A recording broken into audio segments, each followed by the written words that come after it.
La medicina es un acto de amor, y el amor se multiplica cuando se comparte. El trabajo en equipo en salud es, ante todo, un compromiso común por la vida. Bienvenidos a Vida y Salud, de la Fundación Jérôme Lejeune Argentina.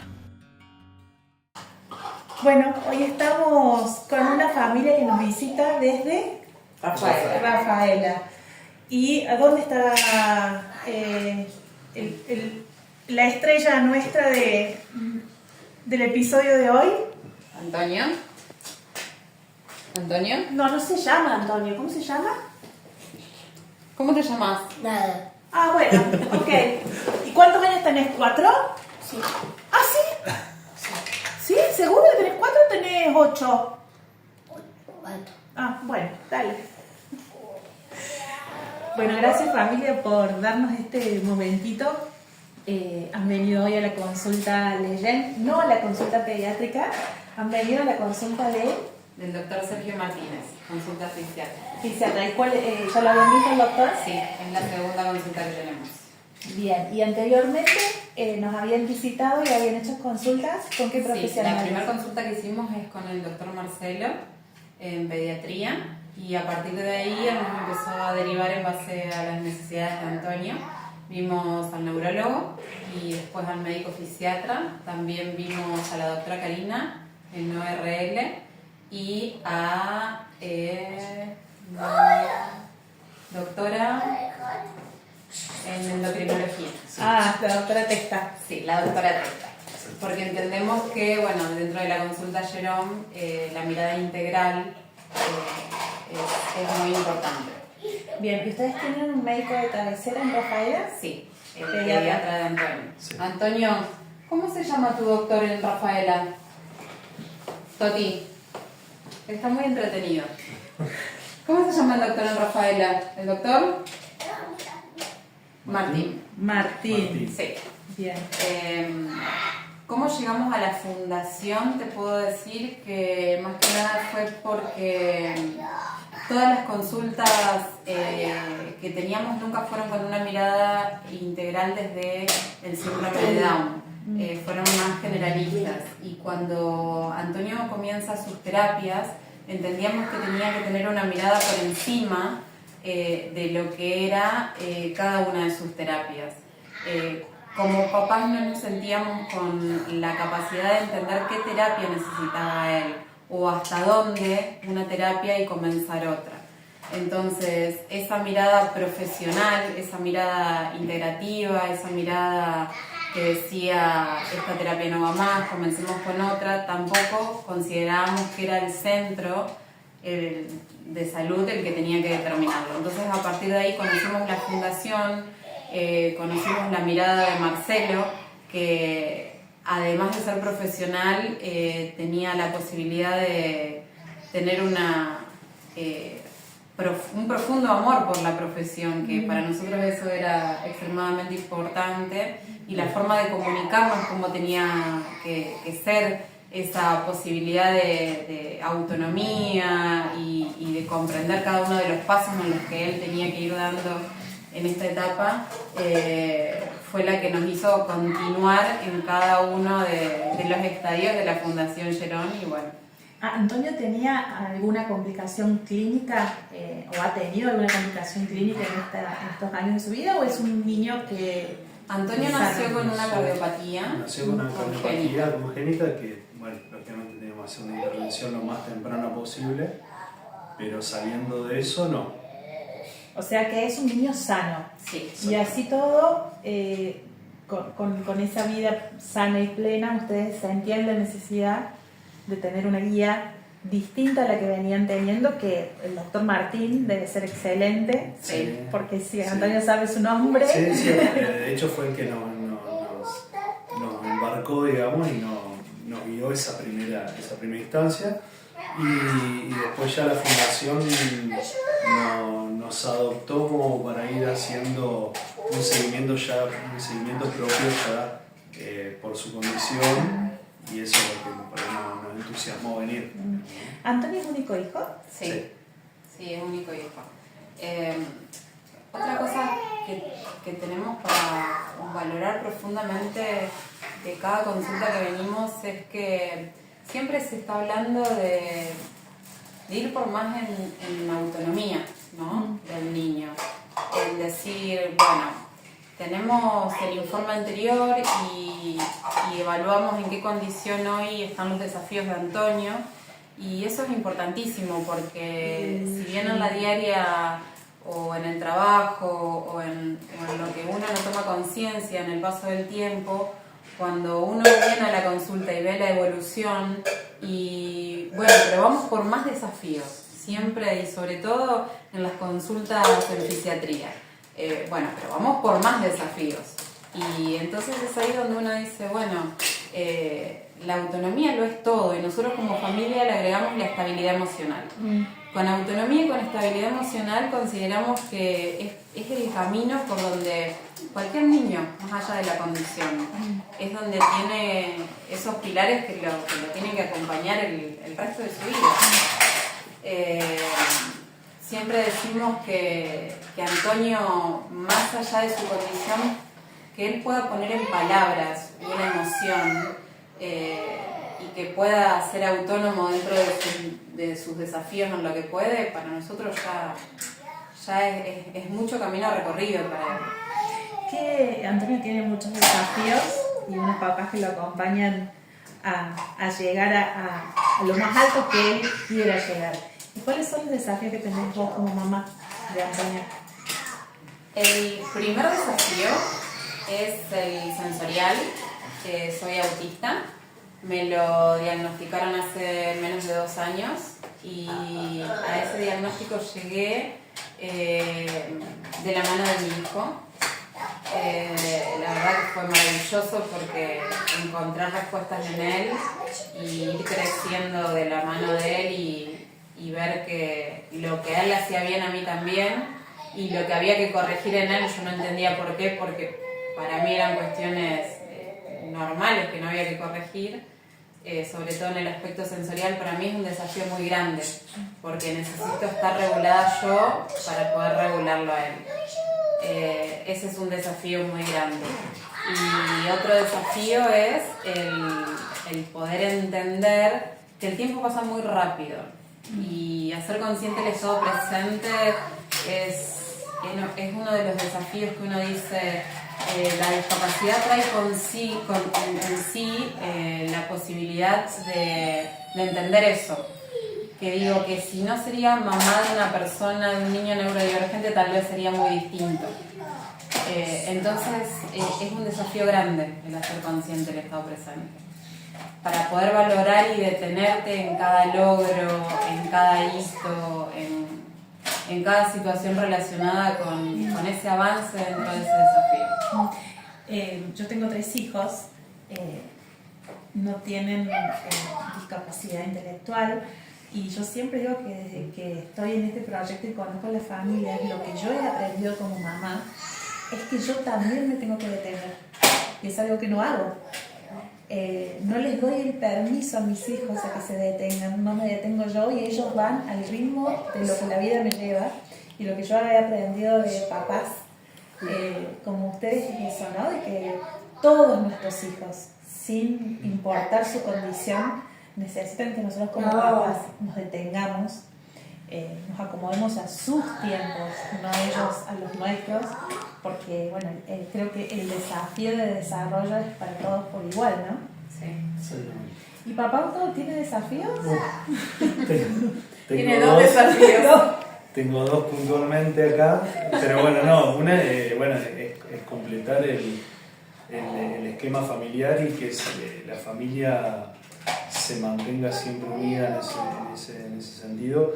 Lógicamente Antonio, con el despertar también que tuvo Nadia, y estar presente con eso, y lógicamente seguir aprendiendo. Un desafío muy, muy importante es que él pueda tener o lograr la mayor independencia posible y creciendo y digamos tratar de estar a la altura de lo que él va a ir solicitando, porque el potencial que tiene es muy grande, entonces el desafío nuestro es muy grande, es tratar de llevar esa evolución, no más que se pueda.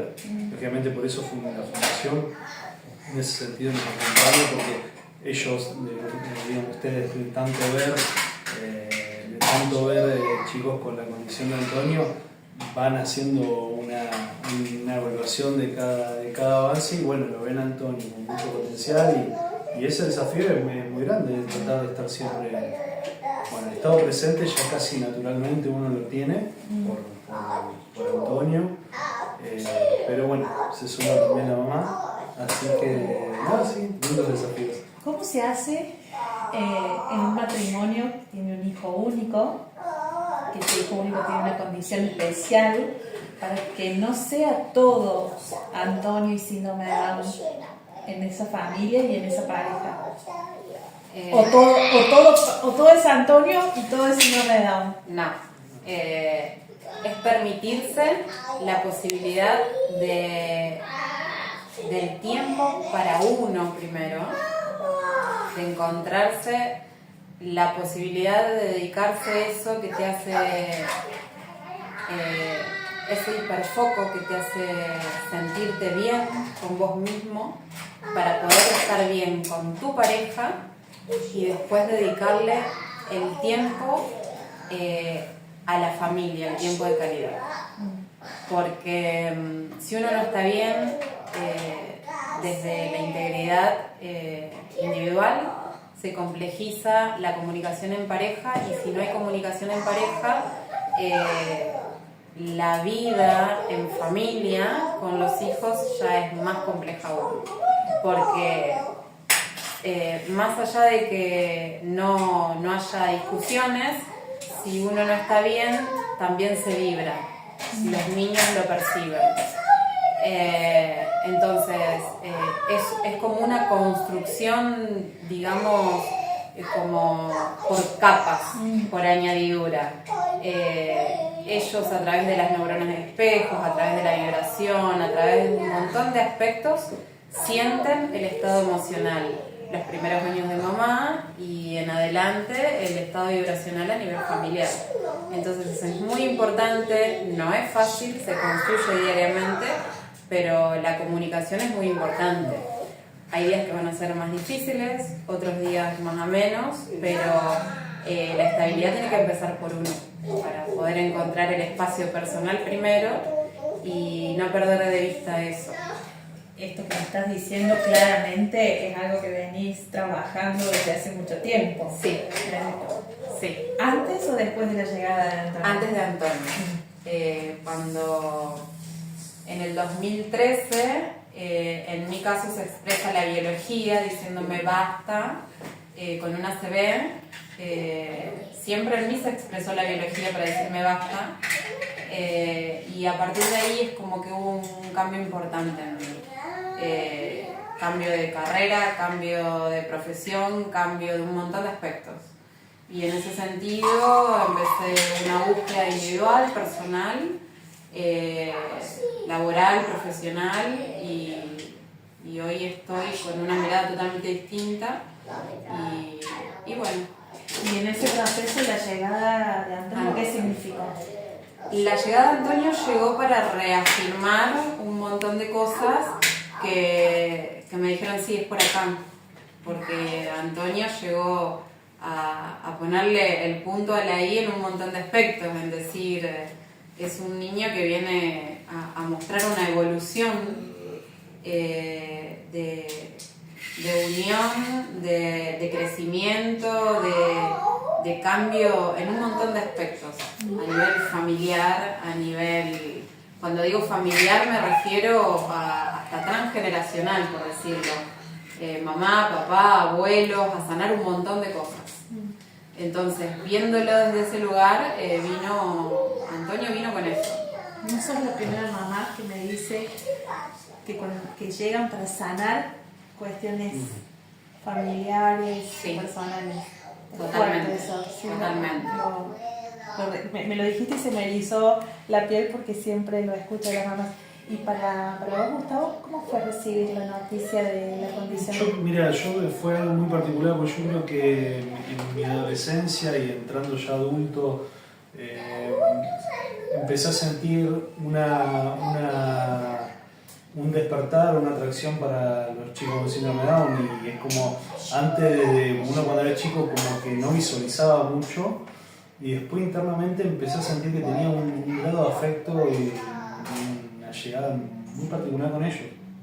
Después, atando cabos, cuando nace Antonio, entendí que capaz que me estaba preparando para esta situación, y lo tomé muy bien, o sea, muy natural, en todo momento.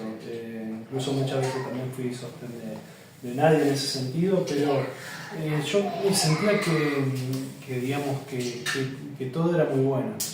Entonces, a veces a modo de chiste, ¿no? En ciertas particularidades, pero siempre lo incorporé.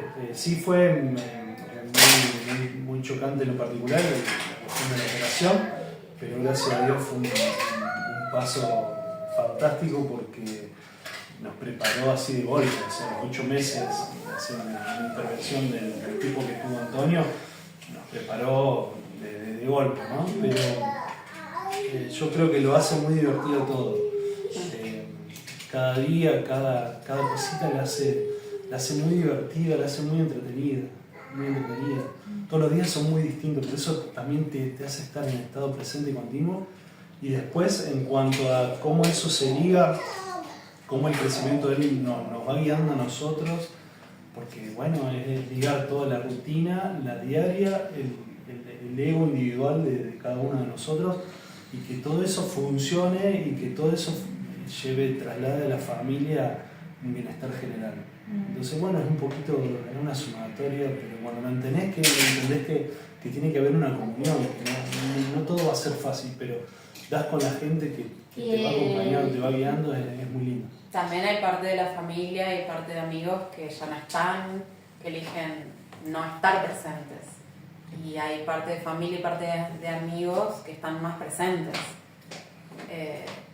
No todo es, digamos, color de rosa alrededor de una situación de discapacidad, porque hay contextos en los que se presentan situaciones sensoriales complejas, que se pueden llegar a interpretar cuál es el límite entre un berrinche y un desorden sensorial, situaciones que elegimos por ahí evitar y no participar. Uno como familia empieza a elegir dónde estar, dónde pertenecer, elegir los entornos seguros. Entonces, no todo es entendible y no todo es acompañado y no todo es validado emocionalmente. Entonces, hay situaciones en las cuales por ahí no son acompañadas o sostenidas. Pasa a llegar a un punto después que digamos, entendés que lo distinto es normal. Entonces, con esa premisa cada cosa es normal en definitiva. Entonces, bueno, vas jugando con las cosas que se van presentando, y cuando te va quitando de un entorno donde, por ejemplo, te llegas a una fiesta y Antonio le molestan los sonidos y todo, bueno, va haciendo, digamos, te va planteando un esquema diferente a lo que uno imagina siempre. Por eso, bueno, hasta que llegó Antonio a sus vidas, debe haber habido un montón de cosas que ustedes no sabían, tuvieron que ir aprendiendo, y creo que a las personas que tenemos alrededor pasa lo mismo. Lo que sucede por ahí es que el que no tiene en la vida cotidiana, ¿no? De todos los días, en esta hora, la condición cerca, tal vez no llega a ver lo que hay del otro lado de la puerta. Por eso es para mí tan valioso espacios como este, en donde podamos mostrar esto, ¿no? Que no todo es color de rosa, que a veces se hace cuesta arriba, que a veces hay desafíos, que a veces algunos se alejan, otros se acercan un poco más. Bueno, por eso también es fundamental estar con gente que acompaña. Ahí es donde por ahí necesitas también. Yo siempre digo armar equipo, en todos los sentidos. Estabilidad para uno, para poder estar armando equipos relacionados con lo escolar, con las terapias, para poder descansar en eso. Cuando uno puede descansar en el equipo que lo sostiene, tanto en lo educativo como en la salud, puede también realizarse fuera de eso y decir, tengo mi grupo de pertenencia, mis amistades, puedo en lo laboral hacer foco, puedo tener otras rutinas y salir fuera de lo que es el foco atencional de mi hijo. Y dedicar, como vos decías, a la pareja, a las amistades, y estar conmigo misma en otras sintonías. Pero por eso, hacer equipo y confiar también en los profesionales. Y también en el sistema educativo, que no es fácil muchas veces, porque el sistema educativo tiene una linealidad en la cual no acompaña a la neurodiversidad. No acompaña en el sentido de que hoy las adecuaciones, los contenidos, es complejo y hay que estar presente. Sí, y saber pedir ayuda, ¿no? Totalmente. Por eso digo armar equipo. Sí, totalmente.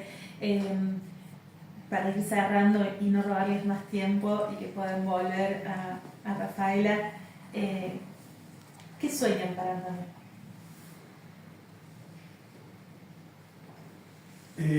Digamos que él pueda ser partícipe de su propia vida sin pensar que alguien lo tiene que estar revisando cada paso, yo creo que si que yo creo que es así, que está pasando, digamos, ¿no? Pero uno imagina eso, que pueda tener su desarrollo a pleno, eligiéndolo y tratando de dejarlo que haga camino. Confío más en eso. ¿Confías en él? Sí. ¿Y vos como mamá? Que sea el mismo. Que tenga una vida en la cual no necesite pertenecer, no necesite enmascarar, que pueda ser el mismo con sus desafíos, con sus recursos, que llegue a donde él quiera llegar. Gracias. Gracias.